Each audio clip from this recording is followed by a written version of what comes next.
produit fait pas ça et ça et ça. Ouais, mais notre produit, je sais pas. Ouais, mais votre produit, machin, bah non, regardez, on n'est pas payé.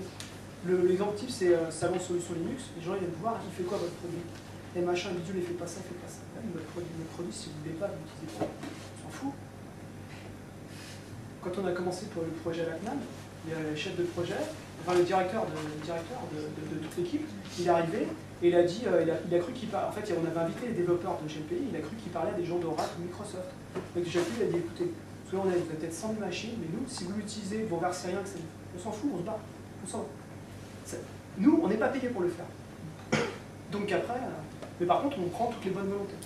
Et typiquement, le cas du helpdesk multi-entité, c'est un truc qu'on n'avait pas vu, parce qu'on n'utilisait pas le helpdesk, on n'avait pas pensé, c'était un effet de bord. J'ai fait un patch, mais quand j'en ai parlé aux autres développeurs, ils ont compris tout de suite, ils ont fait ouais, il faut faire quelque chose. Ils ont dit bon bah, le patch, ils ont regardé ce qu'on avait fait, ils ont dit attends, on doit pouvoir faire mieux et tout ça, puis résultat, on a fait un truc, et la prochaine version, on a fait un truc qui fonctionne bien. Mais on n'avait pas vu, on l'avait pas vu quoi. Voilà, il y a plein de trucs, il y a des trucs qu'on sait et que les utilisateurs demandent tout le temps et on dit non, on ne peut pas le faire, ça demande trop de temps, c'est trop compliqué. Puis il y a d'autres trucs, c'est tout petit, on fait bah oui, on ne savait pas. Donc maintenant, disons, sur certaines fonctionnalités, ils ont un général parce que pas nombreux en nombre de développeurs, je suppose que dans les autres produits commerciaux, ils ont forcément plus de développeurs, donc faire des fonctionnalités qui ne seront jamais intégrées en fait, du fait que ce sont trop longs à développer et que de trop longs. Soit. C'est vrai et faux, parce qu'il y a aussi des produits propriétaires où les utilisateurs attendent des fonctionnalités depuis des années et que ça ne vient toujours pas. Hein. Non, mais ce qu'il faut comprendre aussi, c'est qu'il y a une différence majeure, c'est que l'équipe de développement, c'est 5 personnes. Sur ces 5 personnes, vous avez vu Romy tout à l'heure qui était là, avec Nelly, eux c'est des vrais gestionnaires de parc, ça fait 20 ans qu'ils font ça, c'est leur boulot. Donc ils savent ce qu'ils veulent. L'histoire des dictionnaires et tout ça, c'est eux qui ont spécifié. Et en gros, ils rajoutent les fonctionnalités dont les gens ils vont avoir besoin.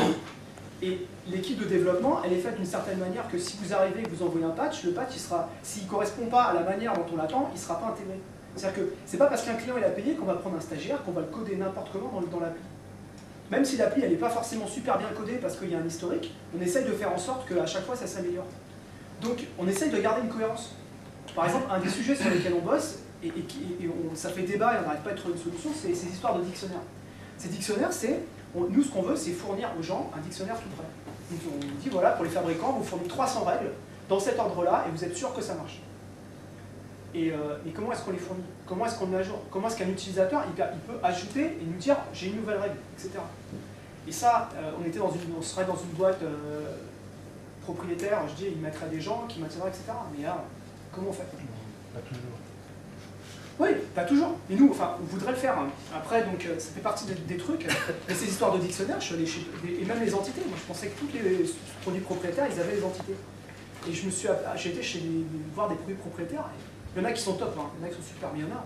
Ça fait peur, quoi. Ils sont chers et ils font pas la moitié des choses qu'on voudrait, quoi. C'est assez impressionnant. Il y en a, franchement, on peut pas rivaliser, quoi. Mais même au niveau prix, les outils genre Novell et tout ça, c'est monstrueux ces outils, mais c'est tellement cher. Ça fait tellement de trucs dont on n'a pas besoin. Nous on essaye de faire en sorte que les fonctionnalités qu'on met dedans, les gens ils vont vraiment les utiliser quoi. Pas mettre un truc qui va servir à 2 personnes. Et ça, c'est ça qu'on veut maintenir. C'est des trucs pour tout le monde. Après si c'est spécifique, c'est un plugin. Si j'ai compris la notion des entités, vous en avez créé avant de commencer tout le travail. Admettons qu'au bout d'1 an, vous avez une réorganisation qui casse le râteau qui n'est pas vraiment le même, qui le casse vraiment en profondeur. Avez-vous une souplesse qui vous permette de tout remettre en place? Alors, une autre question, j'enlève le conditionnel parce que ça va être le cas. Les 2 entités informatiques se sont mariées, mais les 2 directions vont se marier à terme en 2010. C'est-à-dire la documentation française et la DGO vont se fondre dans une agence commune dont il faudra trouver un nom. Donc, l'organigramme va être complètement cassé. C'est pas peut-être, c'est sûr. Alors, comment, on ne sait pas. Bon, je pense qu'on peut s'en sortir parce qu'il y a des outils de transfert dans GLPI. On peut créer des entités, les transférer l'ensemble des éléments d'une entité vers une autre entité. Je pense qu'on peut s'en sortir comme ça. Mais modifier les hiérarchies. Oui, on peut modifier les hiérarchies. Et ça répond toutes les personnes qui étaient oui, dans une entité. Oui. Mais ceci dit, je ne me fais pas d'illusions, ça va nécessiter un gros travail. Oui, c'est comme ça, c'est pas évident. Les outils ils existent. Et je le ferai parce que je trouve que c'est propre. Lorsqu'on a vraiment, lorsqu'on a fait toutes les entités vraiment dans le respect de l'organigramme, je trouve que vraiment c'est propre. On a vraiment fait quelque chose de propre. Au niveau des suivis des tickets, Oui. est-ce que vous avez une visibilité sur la durée moyenne d'un ticket? Ah, pas encore, on n'a pas encore un background là-dessus. Moi, je voudrais faire du business object là-dessus, ou un système autre, InfoCentre, open source, pour pouvoir mieux exploiter. GLPI ne sait pas faire ça. GLPI a des indicateurs, mais moi, je voudrais secouer le mérinos, si je veux dire, et pouvoir attaquer la base, en tirer un maximum de chiffres. Et pour ça, comme c'est du MySQL, je pense que je peux mettre BO dessus. Je pense, je ne l'ai jamais fait. On a des choses à vous proposer autres que BO. Oui, c'est possible. GLPI il amène un certain nombre d'indicateurs, de rapports, etc. Mais GLPI, son but, c'est pas de faire un requêteur, c'est pas d'être BO. C'est un autre projet en fait. Est-ce qu'on peut récupérer ces infos Oui. et Oui, les traiter dans Oui, l'ensemble? c'est une base de MySQL. Il faut juste la décrire. Il faut juste la décrire pour savoir les relations entre étapes. Après, vous faites ce que vous voulez. Enfin, GLPI, lui, il va clairement pas faire c'est clairement pas un requêteur et c'est pas le but.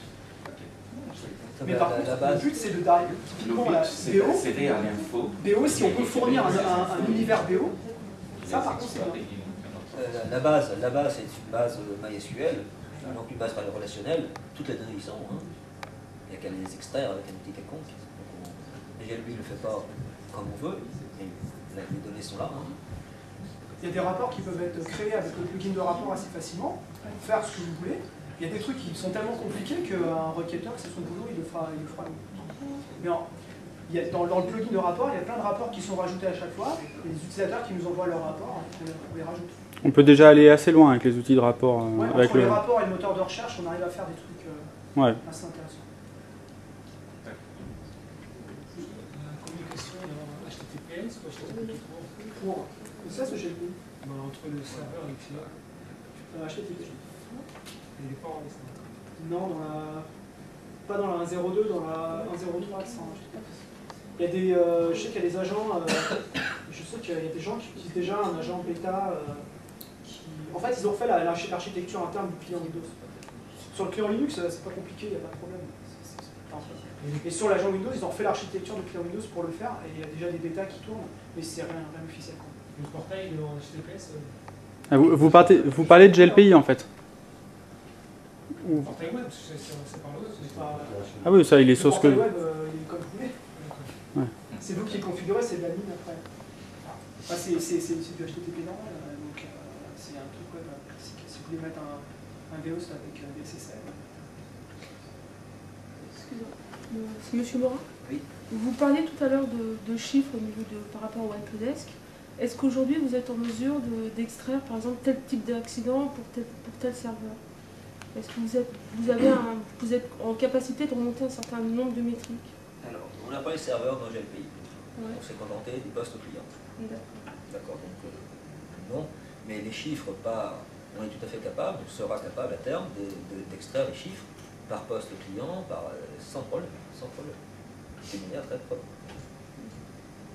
Ça, c'est également quelque chose qu'on peut faire. En base de connaissances, est-ce qu'on peut ajouter des informations externes comme des fichiers images, du son, des choses comme ça? C'est des documents que vous liez à l'article. Par contre, on ne peut pas mettre d'image dans l'article de base de connaissances, pour des raisons de sécurité. Par contre, on peut le mettre dans le file system du serveur lui-même. Et en fait, vous uploadez, soit vous le déposez dans le file system et après vous dites c'est un nouveau document qui est stocké là dans le file system, soit vous uploadez par GLPI le document et après vous le liez à un article de base de connaissances.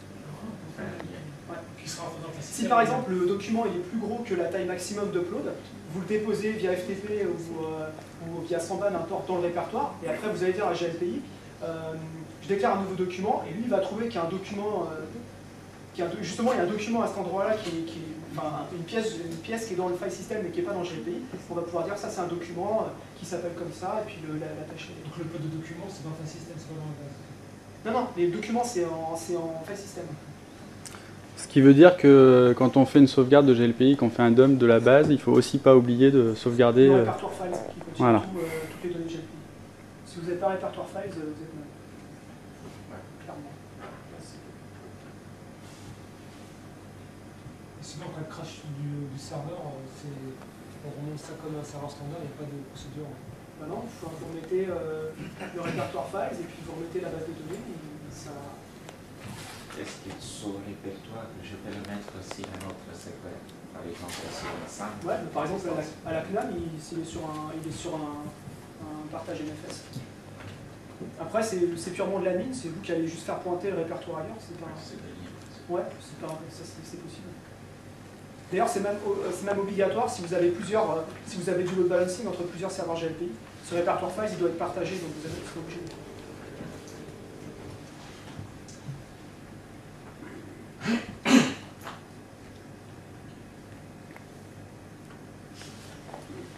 Bon.